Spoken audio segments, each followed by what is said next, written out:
Welcome back to the Global Business Report on the Rise News. Top headline in today's This Day newspaper. The board of directors of the African Export-Import Bank, Afrexim, have approved $2 billion to support the purchase of 270 million doses of COVID-19 vaccines for African countries, Nigeria included.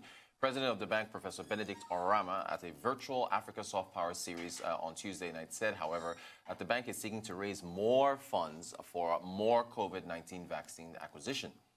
Still on the same subject, the Global Sharing Program, designed to make vaccine access more equal, delivered its first major shipment of doses on Wednesday to the West African nation of Ghana, ramping up the largest mass immunization campaign in history.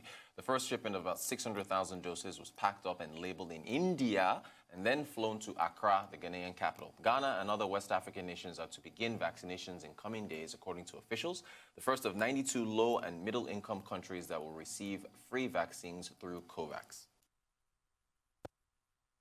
So these COVAX vaccines are going on the temperature control truck and then will be sent to the EPI cold room.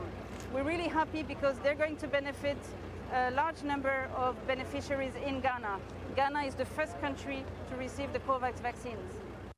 All right, so that's Ghana. What about Nigeria? Well, the hope of Nigerians having early access to the first use of vaccines for the prevention of COVID-19 pandemic appears dashed, as federal government has claimed it cannot be specific as to when the first batch of COVID-19 vaccines will arrive in Nigeria. The Minister of Health, Dr. Osagie Ehanire, told journalists at the end of the weekly Federal Executive Council meeting at the State House in Abuja that the government was no longer sure when exactly the vaccines will arrive in the country, saying the delivery of the vaccines is not in the hands of the Nigerian government. Well, joining us to discuss these headlines is Arise business analyst Chika Nbono. Chika, you're very welcome. Thank you so much for joining us. Morning. Morning. So, Chika, it's all vaccine talk. I want to get your thoughts on the Afrexim Bank approval, $2 billion, and then everything else that follows.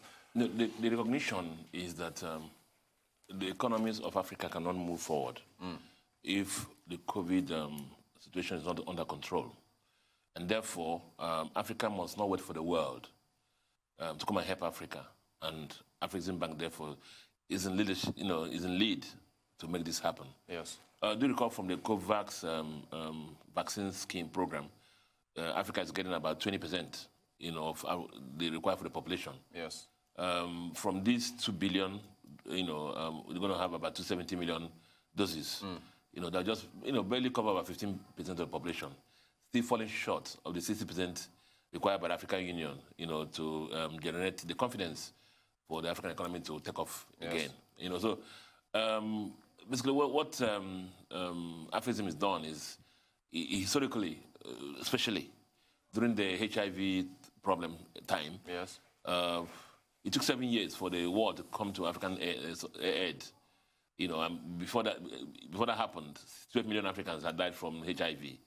And so we don't want to wait for the war, because every country, as you have following the press, is trying to sort itself out. Yes. Nobody's going to come and this time to come and help your country. So that's what's happening. So Afrexim Bank, good initiative, funding program, $2 billion. It's not free. All the countries have been asked to open an account with by African Union and Afrexim Bank, because it's going to be is a loan, I guess, very concessionary rates, and to enable Africa, participate in the immunization program, required, to get the economy, up and running again. Without successful vaccination of the population of the country up to 60–70%, it's difficult for any economy to kick off again. Indeed. Following along these lines, what do you make of Ghana being the first country to receive the COVAX? You can't talk of Ghana without talking about Nigeria. Yeah, of course. Because forever rivals. In your rundown, right? The contrast was very clear. Yes. Ghana was celebrating the arrival of like 600,000 doses of the vaccine, whereas our Nigerian Minister of Health is saying that we don't know when our own is going to come, and that. So, Ghana has become a little more organized these days than our own dear country, and so we're not surprised that they have had this success. And at least the beginning, I spoke to some people in Ghana yesterday, and they were very elated at what's happening. Yes. The people in the banking system, they're happy that this is happening. And they hope that more will come, as we saw in your rundown. And so Ghana economy is good for it.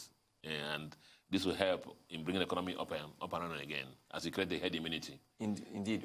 What do you make of the fact that they were packaged in India and shipped. India's role in all this? Because the COVAX vaccine, AstraZeneca, yeah. is actually licensed in UK. But because of the manufacturing capacity, the serum in India has been licensed to actually produce it. Okay. And from there, the COVAX vaccines are actually shipped to the African countries.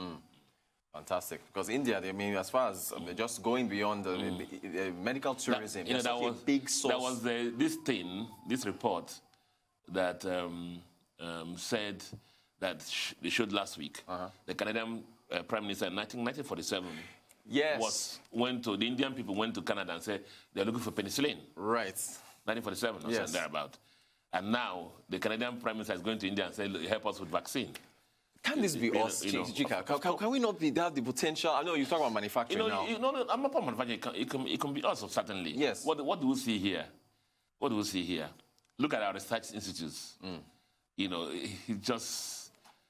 How did they become mere consulting clinics? If I use that word. Right. All the budgets. Look at the budgets that have been dedicated to these institutes. A lot of people go to payroll. There's nothing to research.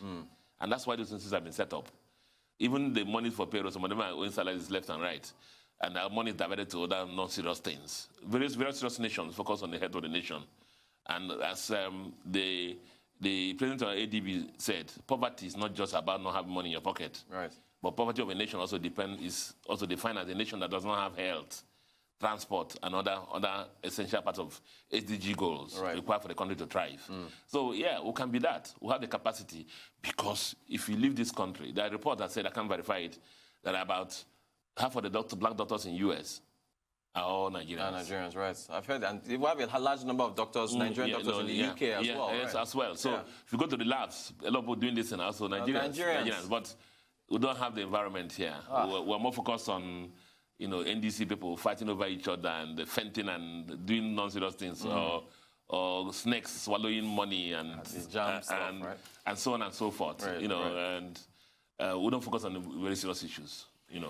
Chika, you mentioned having enough money. I wanted to get your thoughts on four finance ministers. Just looking at the challenges that the finance ministers of these developing nations are facing. So Zainab Ahmed, Tito Mboweni, there they are. Rishi Sunak of the UK and Janet Yellen. So the two on the right, they are looking at raising corporate taxes right now to try and cover all the spending they've done.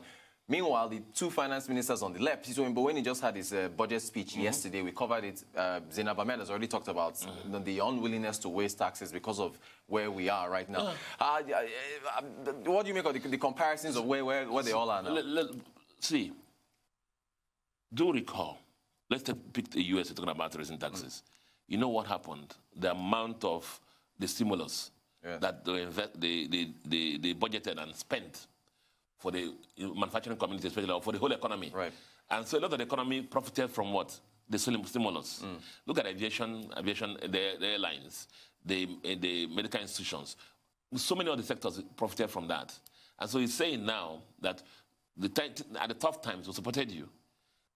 Now things are getting easier. You need to pay your taxes. Because remember, taxes rule these countries. But our own here, Nigeria, how much support do we get from the government? Right. It didn't happen as it should be.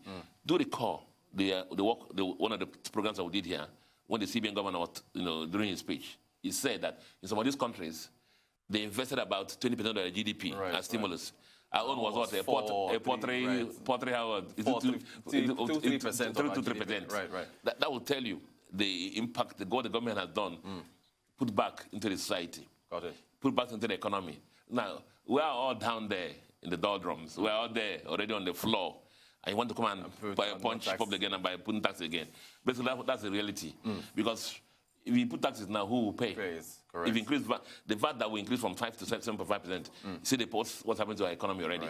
Right. Now, corporate taxes, you see what's happening to the economy already. And so that's the dilemma. The other nations pushed us economic stimulus to help the economy as a whole. But we didn't profit from that here. Arise business analyst Chika Mboweni. Thank you so much for your insights. Thank you.